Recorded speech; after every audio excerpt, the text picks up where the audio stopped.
Okay, I'm going for my second shot out here in Paulden with this 1845 4 gauge. This time I'm shooting it with a little over 3 ounces buckshot, basically 3/8 inch steel balls with the 250 grams of black powder. So it sure ought to feel stouter, and I gotta be able to hit that damn brick in front of me. So let's do this. Yeah.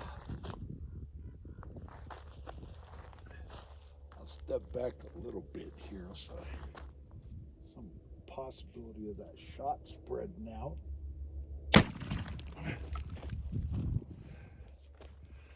Well, I hit it, tore apart that brick. That was pretty cool.